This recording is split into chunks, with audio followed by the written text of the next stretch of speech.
Très bien. Ben, je vous souhaite tout le Sim, meilleur à merci chacun. beaucoup. Merci beaucoup. À la prochaine, alors. Nous te remercions énormément. Galera, Merci. vamos aparecer a carinha de vocês para dar obrigada para ele. Isso mesmo, gente. Muito obrigada. Merci. Merci beaucoup. Je vous laisse et j'espère un jour à vous voir à Rio. Au revoir. Au revoir.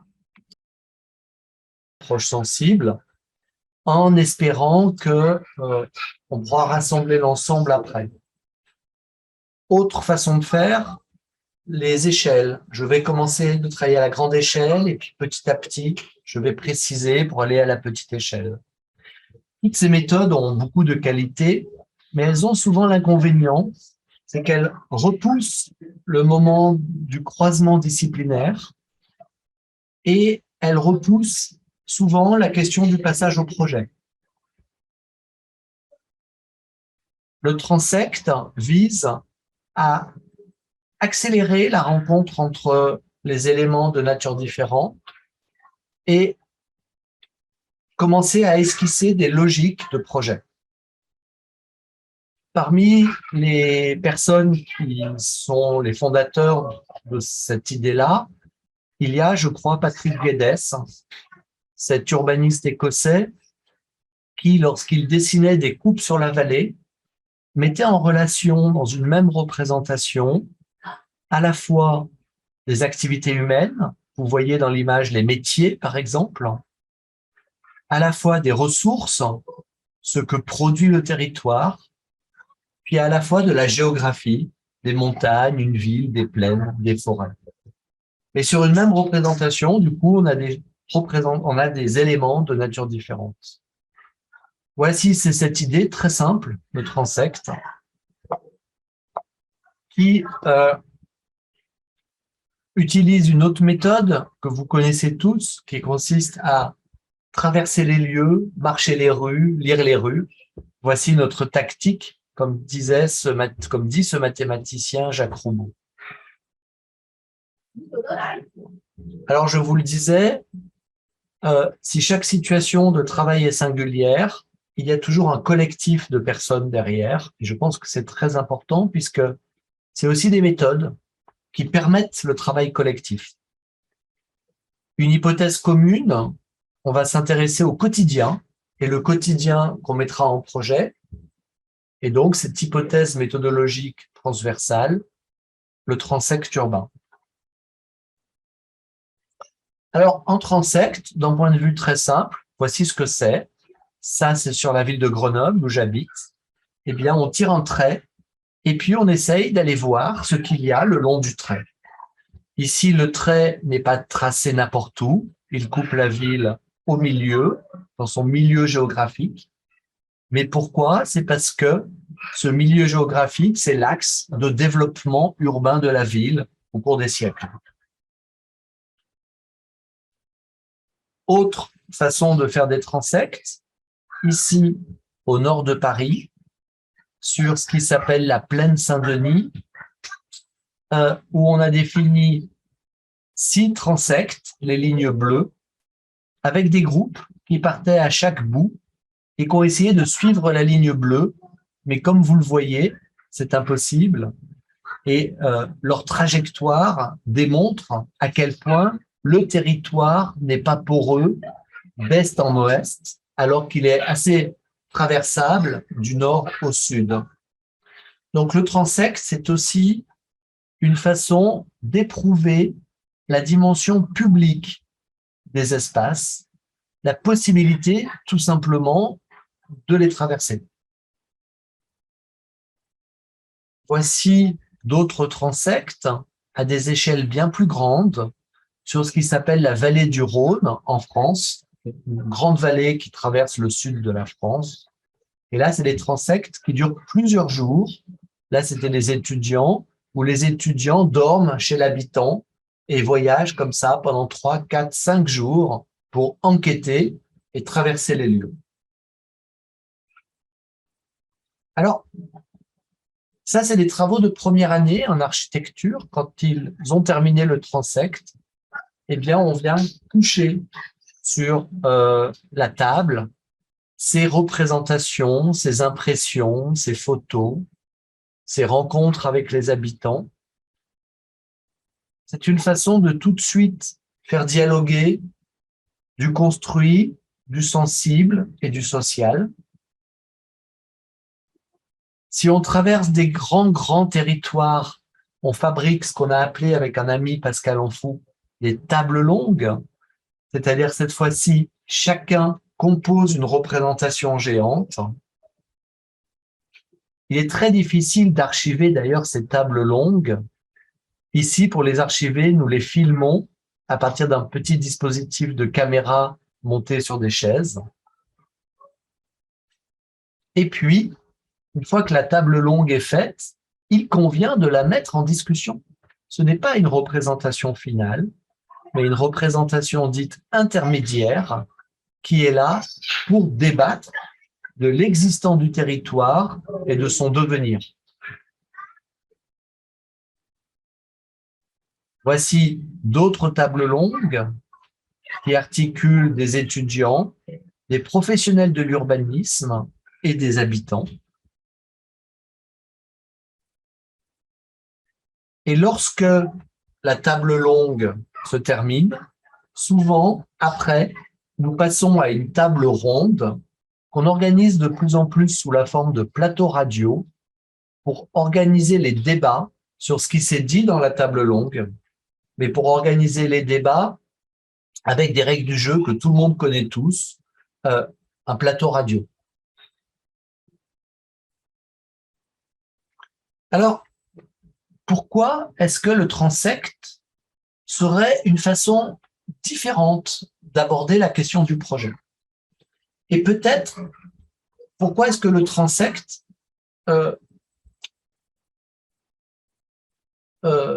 modifie la notion de projet, en fait?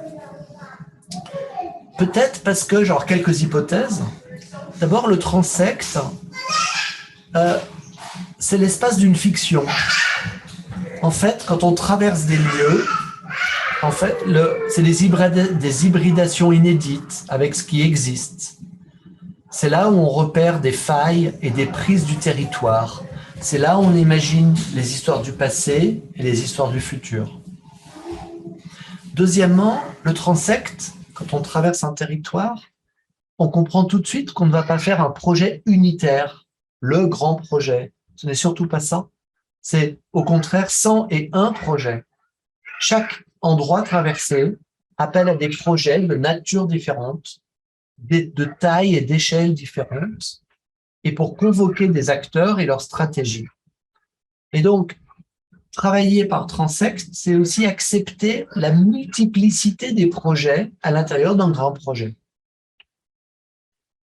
Troisièmement, le transept met en évidence les ambiances. Et donc, ce qui peut nous intéresser, c'est non pas l'unicité des ambiances, mais la variété des ambiances et comment un territoire va changer d'image, de statut. Et pour ça, on travaille avec des travelling, des panoramas, des séquences, avec le cinéma. Voir la ville et le territoire en traversée, c'est faire l'expérience de ces ambiances et c'est penser leur évolution.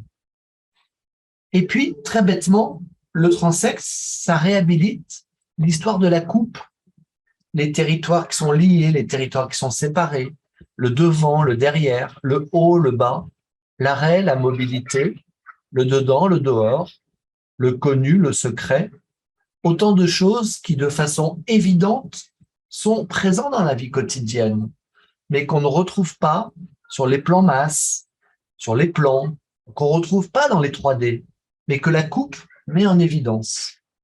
Et donc, le transept, c'est le long d'un fil déployé de l'analyse autant que du projet. Alors, à qui est-ce qu'on peut emprunter cette idée-là?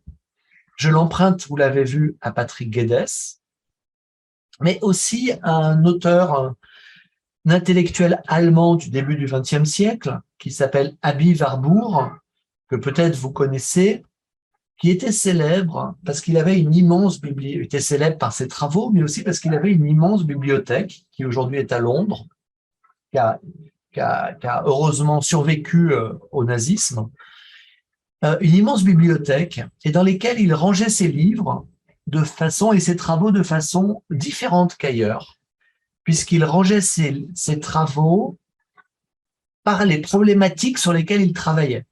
C'est-à-dire qu'il mettait au même endroit les livres, les rapports, les documents, mais aussi les photos, mais aussi des représentations de tableaux, etc., au même endroit. Ce qui fait qu'il y avait dans l'idée que si je regardais uniquement l'espace d'un morceau de la bibliothèque d'Abbé Warburg, en regardant ce qui était côte à côte, ce qui était mis en rapport, eh bien, je pouvais comprendre ce qu'Abbé Warburg cherchait, ce qu'il voulait dire, ce qu'il cherchait à exprimer. C'est-à-dire, c'est l'idée que si je mets des choses côte à côte de nature différente, j'exprime automatiquement un univers, un questionnement, différents éléments de problématique. Et ça, il l'a énormément théorisé, Abbé Warburg, en particulier dans ce qu'il a appelé des atlas mnémosines, qui sont une façon, là, pour lui, de raconter l'histoire de l'art, en mettant sur un même panneau des choses qui, pour lui, racontent la même chose. Alors, ce que dit... il y a un message... Pardon, je regarde si le message est pour moi. Atlas mnémosine, oui, merci. Donc, ce que disent ça... pourquoi est-ce que ça nous parle pour les transectes? Mais parce que pour les transectes, c'est pareil. Sauf qu'on ne part pas d'un tableau blanc ou noir, on part d'une ligne de coupe. Et le long de la ligne de coupe, on vient poser des éléments de nature différente, mais qui dialoguent entre eux. Plus ils sont près de la ligne de coupe, plus c'est proche de l'ancrage dans un lieu précis, plus ils sont dans le ciel ou la terre, plus ça parle de façon générale. Même des transects assez beaux ont été faits où dans la terre, c'était plutôt l'histoire du lieu et dans le ciel, plutôt les projets. Mais vous voyez bien que ce qui est très intéressant dans un transect et dans les atlas d'Abbé Warburg, c'est qu'il n'y a pas un sens de lecture qui est donné. Peut-être que vous regardez cette image, puis une autre et une autre, et que moi, je vais regarder une autre image, puis une autre, puis une autre. C'est-à-dire que l'interprétation, la lecture des rapprochements entre les choses n'est pas univoque, mais accepte différents chemins et peut-être différentes perspectives. Deuxième façon, ce n'est surtout pas un document fini, ce n'est pas une réflexion finie, c'est une réflexion ouverte. Nous pouvons toujours rajouter des images, changer leur orientation, en enlever, etc. Eh bien, c'est pareil pour le transect. Ce n'est pas une représentation finie. Nous pouvons toujours ajouter des choses, en enlever, écrire dessus, modifier, etc. Autant de choses qui paraissent évidentes, mais qui ne le sont pas quand vous travaillez en 3D, quand vous travaillez avec des plombs, quand vous travaillez même avec des documents reliés où on doit tourner les pages pour avoir la suite logique. Quelque part, le diaporama que je vous présente est un anti-transect, puisque vous n'avez pas le choix d'écrire et de modifier ce que je vous propose. Et quand je change, je fais diapo suivante, je vous oblige à suivre la logique de ma pensée. Mais vous ne pouvez pas tisser la vôtre. Il faudrait que j'invente une présentation transect où on puisse y attraper la conférence de différentes façons. Et vous voyez bien qu'en parlant comme ça change aussi les logiques de concertation, les logiques de partage d'informations. Puisque si on fait des représentations qui sont ouvertes, qui sont amendables, eh bien, on offre la possibilité à tout un chacun, eh bien, d'interagir et d'enrichir la question. Alors, si pour les géographes, le transect désigne un système d'observation et de représentation du territoire, plutôt le long d'une ligne linéaire, pour mettre en évidence des superpositions, des successions et des relations entre les phénomènes. Pour nous, en fait, il aurait 3 caractéristiques, peut-être une de plus. Donc la première, on l'a compris, c'est une technique de terrain. Comment je vais sur le terrain? Prendre les choses par le milieu, par le transect, c'est une façon d'aller sur le terrain. C'est pas la seule, mais c'est une façon. Deuxièmement, c'est une technique de représentation. Comment je représente cette traversée? Comment je représente le passé, le présent et peut-être le futur? Comment je représente ce que me disent les gens? Comment je représente ce que j'ai compris, ce que j'ai senti? Eh bien, le transect est une technique de représentation de cette multiplicité-là. Mais là où je crois qu'il ne faut pas que ça s'arrête là, et c'est là où c'est difficile pour nous tous, c'est que peut-être que le transect, c'est aussi une posture de projet. C'est-à-dire, c'est une façon, en fait, de rentrer en projet. Et de rentrer en projet, comme je vous l'ai dit, sous la forme de 100 et un projet, sur un projet qui est ouvert à la discussion et sur un projet qui est complétable, amendable, etc. Enfin, le transect, de par la dimension un petit peu verticale des traversées, de par la réhabilitation des ambiances, eh bien, c'est un formidable outil, évidemment, pour traiter des ambiances et tout simplement du monde dans lequel on habite.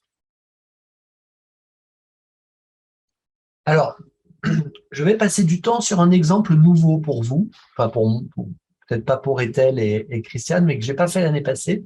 Mais je vous montre quand même les premiers transects que nous avons faits. Les premiers transects ont été réalisés en 2009 à Sao Paulo avec Damien Masson, que vous avez eu, je crois, et un autre transect à Grenoble sur les chaleurs urbaines. Le premier était sur les déchets solides à Sao Paulo, deuxième sur la chaleur. Vous voyez? Alors, si je prends la chaleur, voici des outils classiques de représentation. La mesure, la cartographie, les observations photographiques. Mais comment est-ce que je mets ensemble ces données-là, hein? Eh bien, des propositions de traversée, de transect, dans lesquelles vient se mettre de la mesure, de la forme construite, du récit habitant, mais aussi, bien entendu, des logiques de projet. Tout ça est peut-être assez classique, vu dans une école d'architecture, d'urbanisme, mais ne l'est pas dans les pratiques de projets professionnels, ne l'est pas dans les pratiques de débat avec les associations, les habitants. C'est en cela, je crois, qu'il y a un saut à faire. Deuxième objet, les déchets solides à Sao Paulo. Quand on jette un déchet chez soi, où est-ce qu'il va? Qui travaille dessus? Qu'est-ce qui se passe? Quelle est la chaîne des acteurs? Quels sont les espaces traversés? Bien, on a suivi le camion des poubelles sur 35 km en faisant des petits transects et en interrogeant les différents modes de gestion. On les a représentés par des grandes lignes comme ça, vous voyez. Et surtout, on a mis en débat ces transects avec des acteurs de la société civile et de la gestion des déchets. Alors, un peu plus tard, on a réalisé d'autres transects. Ici, par exemple, toujours sur la chaleur l'été, dans une petite ville à côté de Grenoble, dans un mode graphique très parlant pour les habitants. Ou sur la table du transect, là on est à l'hôtel de ville, dans la salle du maire, eh bien, il y a plus de 150 petits récits qui racontent comment on vit la ville l'été. Et pendant une semaine, ces récits étaient lus, mais augmentés par de nouveaux récits que les gens venaient écrire et déposer. Vous voyez, c'est ça l'idée du transect. C'est vraiment l'idée de quelque chose d'interactif. Alors, évidemment, une fois que tout ça est fait, il faut quand même en faire de l'analyse, de l'extrapolation, etc. En cela, c'est un outil intermédiaire. Il ne vient pas forcément remplacer les autres outils. Il n'arrive pas à la fin du travail. Il arrive dès le début et pendant toutes les étapes du travail comme une façon de travailler entre acteurs du monde professionnel et entre acteurs associatifs, habitants, etc. Plus tard, on a fait une grande étude sur une petite ville française qui s'appelle Amiens et on s'est dit, mais comment on travaille sur une très grande échelle de plus de 50 km²? Alors, on a fait des transects. On a suivi dans une première traversée l'eau, on a suivi dans une deuxième traversée les réseaux, dans une troisième traversée le patrimoine ordinaire, et puis dans une quatrième traversée les espaces de production. Une cinquième traversée était plus originale, elle s'est faite sur Internet, c'est une traversée des représentations numériques. Ça nous a donné une cartographie originale, et de là, en fait, nous avons produit des tables longues et énormément de films pour passer au projet. Ça, c'est une table longue dans un centre commercial, par exemple, vous voyez, etc. Et ces tables longues et ce travail de cinéma, tout ça, c'est en ligne. Vous pouvez le consulter si vous le souhaitez. Je ne vais pas parler de l'étude en détail parce que je voudrais vous en parler d'une autre, en fait. Alors, on continue. Alors, quand on croit qu'on fait des choses intéressantes, très vite, on découvre que d'autres, avant nous, avaient aussi eu ces idées-là et qu'en fait, on a des prédécesseurs. Là, j'ai trouvé ce très beau livre sur le climat de Londres en 1965, où des chercheurs ont fait des transects dans Londres pour étudier le climat. Vous voyez, dans Hyde Park, avec des points de relevés, etc. Et puis, quand avec Amiens 2030, on a fait ce travail, on a découvert qu'en 1928, André Sauvage, un formidable cinéaste, a fait un film qui s'appelle Études sur Paris. Et pour faire son film Études sur Paris, eh bien, en fait, il a réalisé des transects exactement comme on avait imaginé à Amiens. Et ça, je trouve que c'est extrêmement réconfortant de se dire qu'on n'invente rien radicalement, qu'il y a toujours des prédécesseurs, mais que comme chaque moment de la société est différent, comme chaque lieu est différent, comme chaque question est différente, eh bien, il faut remettre en jeu et réadapter en permanence les outils, les méthodes. Voici, avant que je passe à l'exemple que je voudrais vous développer, un transect de travail avec des sociologues, des paysagistes, des urbanistes, des architectes, dans la vallée de l'Uvaune à Marseille. Alors, tout ça est sur Internet, vous pouvez tout trouver en tapant mon nom sur HAL. Mais, si vous êtes d'accord, je vous propose un exemple un peu différent.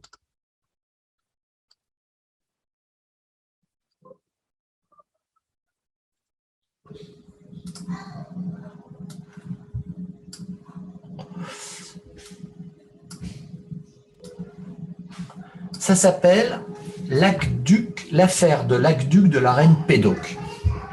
Ça se passe à Toulouse, et ça c'est un projet professionnel que j'ai fait, mais avec les méthodes de la recherche. La reine Pédoc, c'est une reine aux pieds palmés, c'est une reine mythique, mythologique, et qui gouvernait l'eau qu'alimentait la ville de Toulouse. Et la reine Pédoc a donné son nom à un aqueduc, vous voyez en bas, qui amenait l'eau au centre-ville de Toulouse au temps des Romains. Cet aqueduc faisait plusieurs kilomètres de long et il était sous la terre pendant une partie et en l'air pendant une autre partie. Eh bien, en fait, cet aqueduc, alors je vais...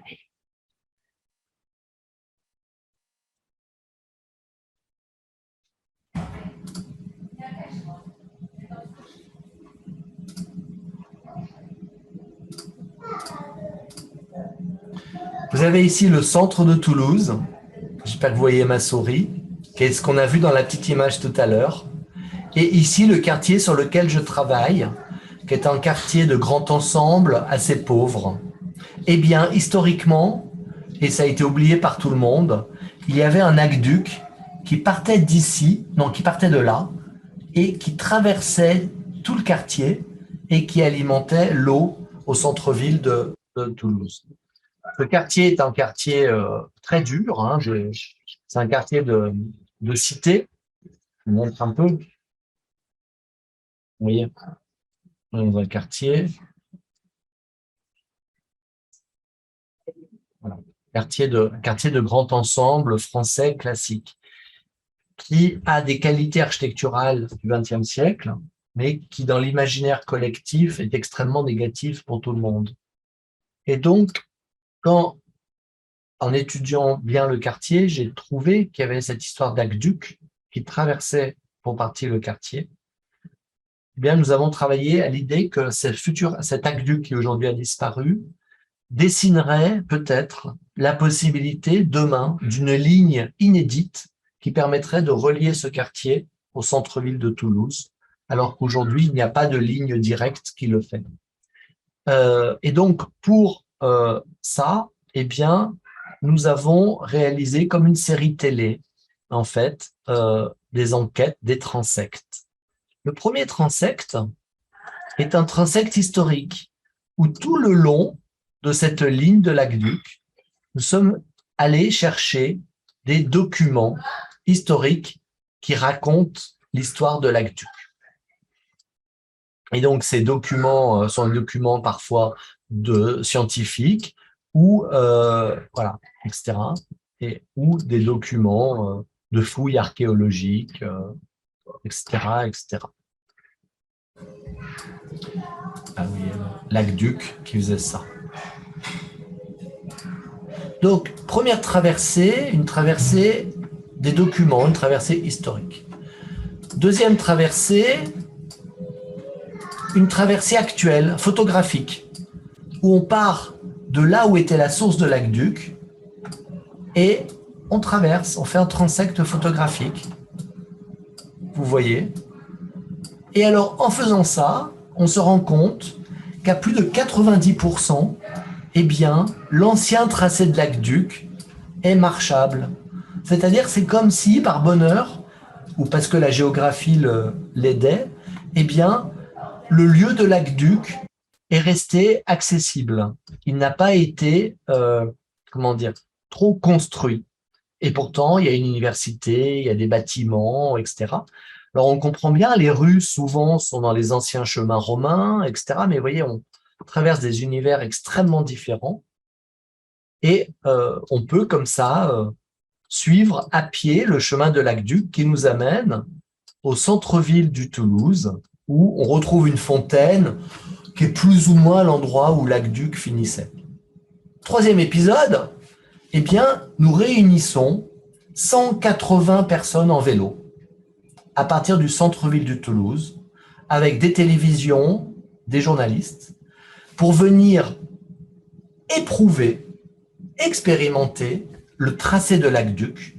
Cette fois-ci, on ne part pas du quartier du Mirail pour aller au centre-ville, comme le faisait l'eau, mais on part du centre-ville pour aller au quartier du Mirail, sur les traces de l'aqueduc, quartier du Mirail où les gens du centre-ville ne veulent pas aller parce que c'est en mauvaise réputation. Et donc, avec tous ces gens en vélo de la métropole, eh bien, nous parcourons, nous expérimentons. Est-ce que demain, cette vieille ligne oubliée pourrait être demain peut-être une ligne pour les vélos, une ligne pour la marche à pied, une ligne pour passer de quartier en quartier? Donc, vous avez ici de la parole habitante, de la photographie, voyez. Et donc, notre idée, c'était à la fois de montrer que la ligne pouvait exister dans le futur, mais aussi de donner une dimension médiatique à notre action pour que ça puisse exister dans l'imaginaire des gens. Alors, il y a des endroits, c'est compliqué, on ne peut pas traverser, il faut passer dessous, faire le tour. Puis, il y a des endroits, c'est merveilleux. Et là, les gens discutent. Et évidemment, quand on est arrivé au milieu, on a fait une table longue pour que les gens notent tout ce qu'ils avaient à dire sur le tracé, vous voyez, etc. Donc, un troisième épisode, qui est plutôt un épisode pour éprouver avec des habitants la ligne et montrer qu'elle est possible et réfléchir au projet de cette ligne. Quatrième épisode, eh bien, suite à ça, c'est le vrai tracé vélo. Vous avez en bleu le tracé de l'aqueduc et vous avez en noir le tracé vélo qui pourrait exister avec très très peu de modifications. Et donc, des fois, il n'y a que 10 mètres ou 50 mètres entre les deux. Ça montre bien que, en fait, on peut, demain, au lieu que ce soit l'eau qui alimente le centre-ville, entre guillemets, ce seraient les gens, les habitants de Rennery qui alimenteraient le centre-ville positivement et inversement. C'est-à-dire, on retrouverait un lien entre des quartiers qui sont coupés. Et notre aqueduc viendrait s'inscrire dans tout un réseau de lignes. En fait, là, vous avez l'aqueduc, et ça viendrait ça dans tout un réseau de lignes avec le métro, avec la Garonne et les canaux qui sont la rivière, avec les canaux, avec les lignes de train et avec les lignes de voitures, avec les lignes des voies aériennes des avions, etc., etc.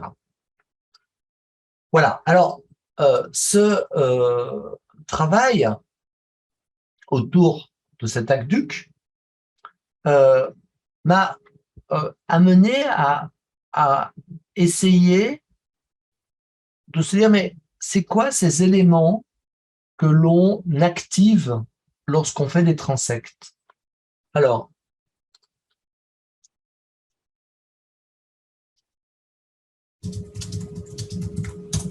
je vais vous amener sur un petit texte.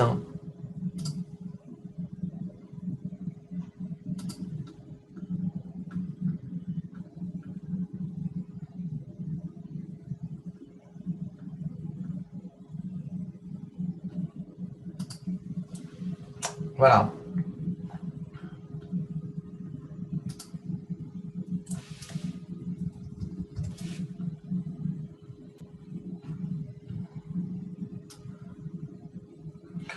Vous connaissez peut-être le livre d'Étienne Souriau, qui est un philosophe français du milieu du XXe siècle. Il a écrit un très beau livre qui s'appelle « Les différents modes d'existence ». Et après, ce livre est tombé un peu dans l'oubli.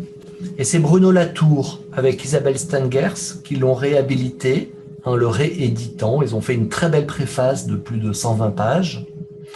Et puis un autre philosophe, pragmatiste français, qui s'appelle David Lapoujade, en a fait encore un livre dessus qui s'appelle « Les existences moindres ». Ce dont je vais vous parler, c'est plutôt ce que propose David Lapoujade. C'est-à-dire que qu'est-ce que c'est que ces petites choses que l'on attrape lorsqu'on traverse des lieux et qui n'ont pas forcément de reconnaissance officielle, de reconnaissance légale? Alors, Étienne Souriau, et à travers lui David Lapoujade, nous aide.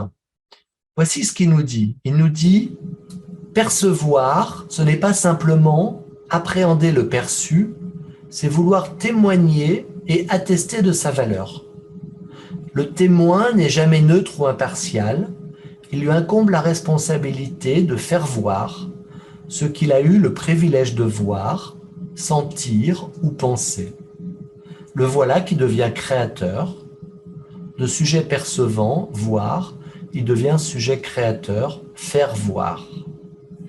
Mais c'est parce que derrière le témoin se profile un autre personnage, celui de l'avocat. C'est lui qui fait comparaître, qui fait que toute création devient un plaidoyer en faveur des existences qu'elle fait apparaître, ou plutôt comparaître. C'est-à-dire que quand on fait un transect, on est le témoin de certaines choses. Et on peut témoigner de ces choses-là. Je peux témoigner du coucher de soleil. Je peux témoigner des jeunes qui discutent dans tel endroit. Je peux témoigner du plaisir de marcher à l'ombre sous un arbre. Je peux témoigner d'une idée que tout le monde a, qu'un jour le projet pourrait être d'avoir un bâtiment ici ou quelque chose. Mais je peux aller plus loin. Je peux aussi devenir l'avocat de ces choses-là. C'est-à-dire, je peux plaider pour que ces choses-là existent et continuent d'exister. En fait, c'est dans l'idée que toute chose dans le monde a droit à un devenir possible, à une suite. Nous, on a un enfant a le droit de devenir grand, etc. Un arbre a le droit de prendre du volume.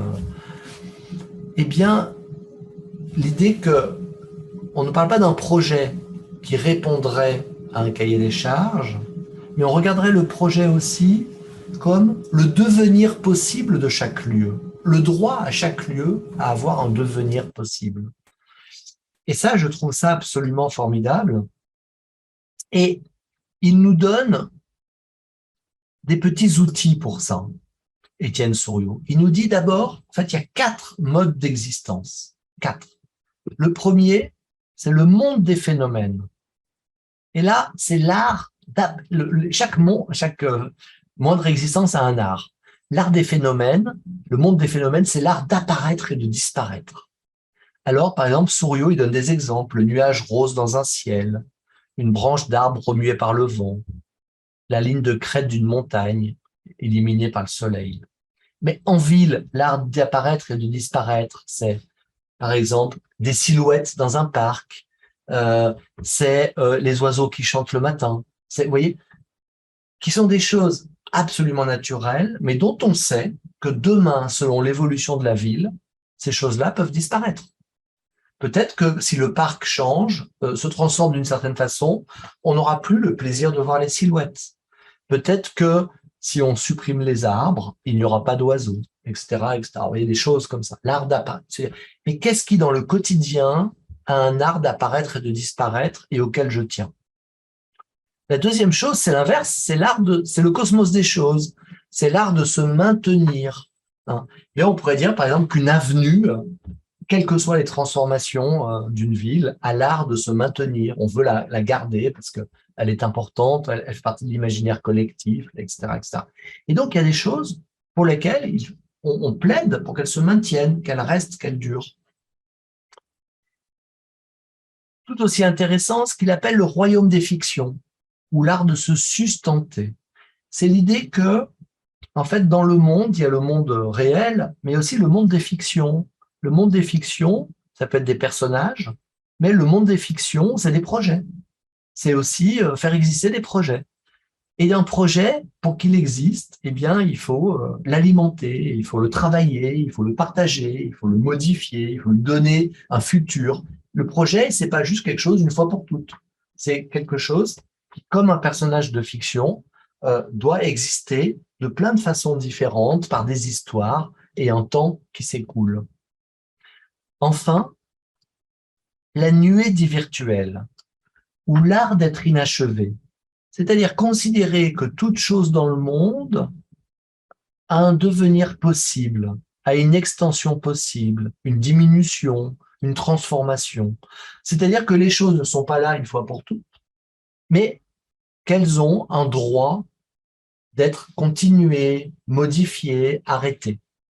Mais il convient encore de savoir de quoi on veut témoigner et de quoi on veut devenir l'avocat pour mettre en projet ces moindres existences. Et donc, il nous semble, et je vais un peu plus vite, que ce travail sur les moindres existences nous aide à réhabiliter la question de la fiction. La question de la fiction, non pas comme un monde imaginaire, mais comme le droit à de la fiction, pour chaque lieu, pour chaque chose, pour chaque gens, pour chaque entité vivante. Le droit à une histoire pour demain. Vous voyez, la fiction, c'est pas le tout imaginaire, non. La fiction, c'est le droit à toute évolution, à toute histoire pour demain, à toute chose. Et du coup, avec le transept, on voit l'héritage, non pas comme quelque chose que l'on subit, je subis mon héritage familial, je subis l'héritage de mes professeurs, non, mais comme un héritage choisi. Je choisis de quoi je veux être l'héritier. Eh bien, dans un lieu, dans une traversée, je choisis de quoi je veux être l'héritier. Je subis pas tout. En fait, l'analyse, l'existant, le passé, ce n'est pas quelque chose que l'on doit subir, mais c'est quelque chose que l'on doit choisir de façon proactive. Et de la même façon, le projet n'est pas une réponse à une question, mais le projet, c'est le droit à toute fiction, à tout devenir possible pour une chose, mais choisi de façon volontaire, exprimé de façon volontaire. Et donc, je dirais que c'est pour ça que j'ai nommé ça héritage fiction. L'héritage, comme la fiction, sont des choix volontaires sur lesquels on doit se positionner. Et je trouve, pour ma part, dans ma pratique, le transept m'aide à me positionner pour dire ce dont je veux t'hériter et ce dont je veux esquisser des fictions, des histoires pour demain. Voilà. Et donc, pour nous, pour moi, en fait, être témoin de ces moindres choses, être avocat de leur mode d'existence, être écrivain de leur devenir, voici 3 actions comme des missions qui peuvent changer les regards, engager des pratiques et donner corps à une valeur d'usage autant que de renouvellement pour tout patrimoine discret de l'habité à qui veut prêter attention à ces ambiances. Voilà. Et je me rends pas compte si c'était impossible à traduire, difficile à comprendre, si voilà. Mais j'ai terminé. Je vous remercie. Merci, Nicolas. C'était super. Je crois que tout le monde a beaucoup aimé. Merci. Et ils sont encore en train de traduire. Est-ce que je peux poser une première question? Bien sûr. D'ailleurs, j'en ai 2. La première question, c'est juste une curiosité. Cet aqueduc, il date de combien? Il datait de combien? C'était L'aqueduc, une ville de ouais, Moyen-Âge? non, c'est un aqueduc romain. Au temps Ah des oui, Romains, un donc on aqueduc est romain. autour de moins, on est autour de 0 à 100 ans après Jésus-Christ. Et c'est un aqueduc romain dont il restait quelques piles d'aqueducs il y a encore 50 ans. Et l'aqueduc, Et à 50 ans, ils ont été parfois détruits? l'aqueduc est sous terre et il reste encore des canalisations sous la terre. C'est génial, ça. Ouais. Et la deuxième question, qui est complètement différente, c'est à propos des récits que les habitants ont laissés sur la table longue. Qu'est-ce qu'ils disaient à peu près? C'était les habitants normaux qui venaient voir, laisser des images, enfin, qu'est-ce qu'ils disaient? Alors, pour l'aqueduc, en fait, les habitants, comme on a fait l'expérience en vélo et qu'il fallait chercher son chemin, c'était super parce que, en fait, voilà, c'était plutôt de dire, ah, mais là, il suffirait de juste faire une petite chose pour pouvoir passer. Et puis alors là, si on passe par là, on pourrait faire une alternative. Ça ferait 2 chemins pour aller au même endroit. Ou là, mais c'est incroyable. En fait, on a croisé une fontaine. C'est comme si c'était un signe de l'aqueduc. Ou on a croisé un bar. Là, on peut boire de l'eau. C'est signe de l'aqueduc. Ou extrêmement. En fait, tout le monde voyait des signes. Tout le monde voyait des signes. Et c'est là où c'est formidable, c'est que l'histoire commençait à se raconter, quoi. Alors, le projet n'est pas allé plus loin pour l'instant, hein, mais c'est-à-dire qu'en fait, les habitants et les habitants disaient, mais en fait, je ne serais jamais venu là s'il n'y avait pas cette histoire. Et donc, c'est aussi permettre euh, euh,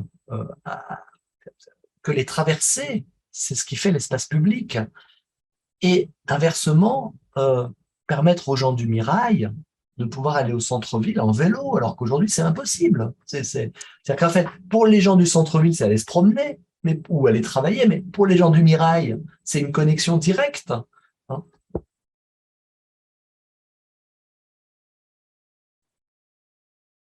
Et ces gens en vélo, c'était des gens du Mirail, mais aussi des gens de partout dans la ville.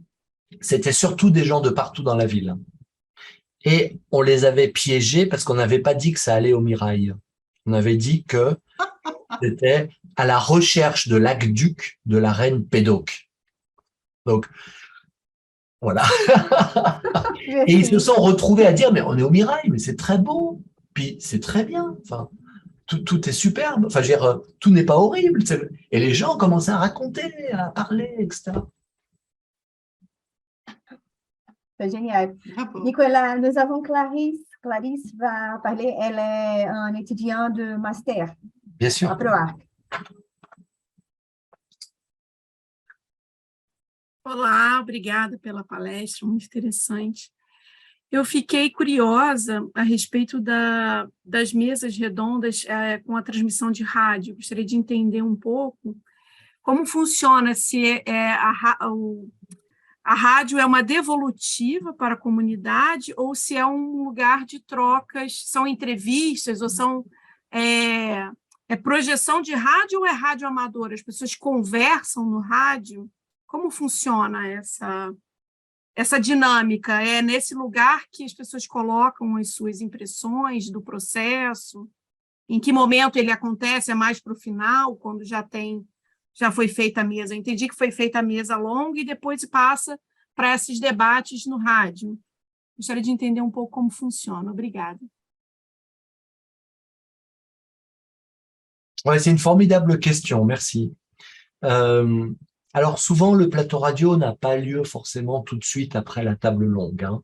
Il a lieu des fois après. En fait, la table longue a des qualités, mais a aussi des défauts. Les qualités de la table longue, c'est qu'il y a toujours entre nous le territoire. Le territoire est toujours là. Qu'on peut prendre un crayon, on peut écrire, on peut travailler, on peut discuter à 2, à 3, on peut se déplacer, on peut ne pas écouter, on fait ce qu'on veut en fait. Et nous, les concepteurs ou les sociologues, ou quand on écoute une table longue, c'est formidable parce que les gens parlent absolument d'une façon qui n'est pas publique. Ils parlent à 2, à 3, à 4, etc. Mais la table longue, elle a un piège. C'est qu'elle ne permet pas à des gens de s'exprimer pour tout le monde. Par exemple, quelqu'un qui veut être le défenseur des habitants, la table longue, il ne pourra pas dire « Monsieur le maire, je ne suis pas d'accord avec vous, avec votre proposition. » Vous voyez, le dispositif, il empêche l'élu de prendre la parole, il empêche l'habitant, le contestataire de couper la parole à tout le monde, l'associatif militant de revendiquer. Pourquoi? Parce que il oblige à l'ancrage au territoire, au dessin, au crayon, il oblige à la discussion, en fait.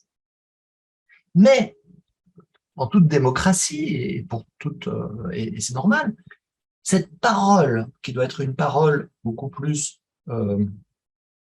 souvent hors sol, c'est-à-dire souvent hors terrain, mais enfin, pas hors terrain, mais je veux dire une parole revendicatrice ou une parole... bref, il y a besoin de redonner des espaces où on peut parler à tout le monde et que tout le monde écoute. C'est-à-dire que on ne peut pas considérer que la table longue est un meilleur dispositif que je prends mon micro et je parle à tout le monde. Non, c'est deux façons très différentes et complémentaires. Donc, quand on fait l'un, il faut faire l'autre. Les deux, il faut penser les deux, en fait. Et quand je fais des plateaux radio, pourquoi j'aime bien les plateaux radio? C'est parce que dans les plateaux radio, d'abord, c'est des radios souvent avec de la vidéo, tout ça, bon. Puis il y a du public autour. Dans les plateaux radio, tout le monde connaît les règles du jeu. Il y a un animateur, il y a un temps limité, il y a des invités autour de la table. On peut passer le micro au public à un moment donné, mais pas à n'importe quel moment.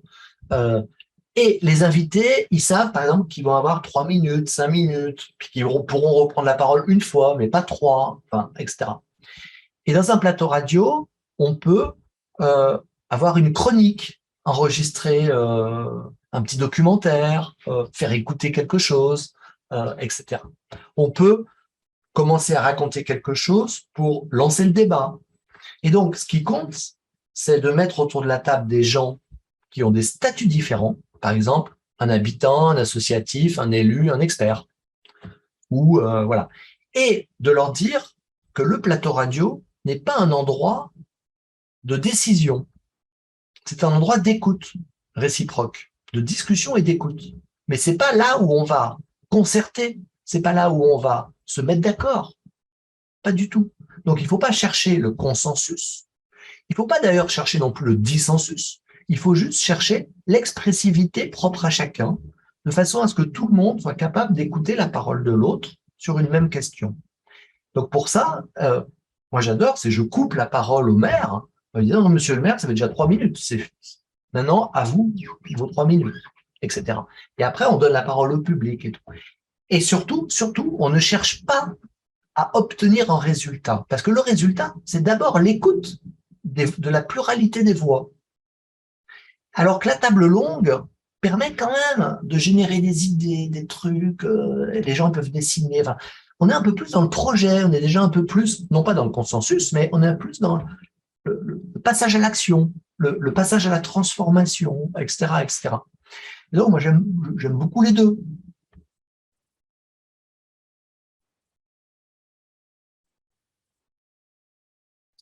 Muito obrigada, Nicolás. Muito obrigada. Como é que está o seu tempo? Até porque eu acho que a gente conseguiu já extrair bastante coisa de você, mas eu queria saber, assim, acho que a gente podia encerrar nesse momento, né, Cris? Comme vous voulez. Je peux faire encore un peu si vous le souhaitez. Pas trop long, mais un peu. Aproveita, galera, e faz pergunta. Então, uma pergunta que ainda tiver mais, eu acho que é o momento da gente encerrar.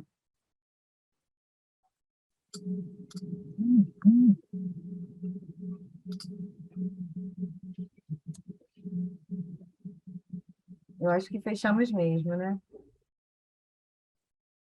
Bem, então Pode eu ir vou de passar novo? D'accord. a Clarice quer de novo. Clarice. Não, gostaria de entender um pouquinho melhor só como o debate sai do rádio e volta para o projeto. Se existe um terceiro momento onde o consenso é buscado, talvez, e aí talvez num espaço não tão público, não sei. Oui, ben, la réponse, elle est simple. Elle va dépendre de votre talent, de vos capacités de synthèse et de projetation. C'est-à-dire, en fait, il faut travailler derrière. En fait, quand je fais des tables longues, des plateaux radio, derrière, j'ai 2 fois plus de travail parce que je dois à la fois exprimer des choses, je dois produire quand même des synthèses et essayer d'en extrapoler des enjeux et du projet, et qui, à un moment donné, n'est pas le résultat uniquement de ce qui est dit, mais qui est aussi des points de vue personnels.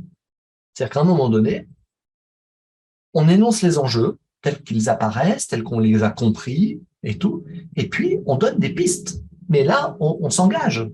On devient ce que je disais, on devient l'avocat de quelque chose.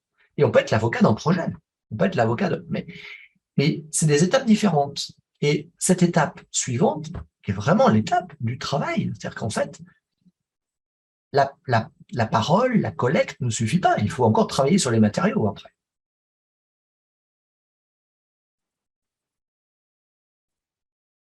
Je vous ai mis, merci, je vous ai mis en ligne à la fois mes textes sur HAL et puis dans ce qui s'appelle une HDR, vous trouverez l'essentiel en fait de mes travaux.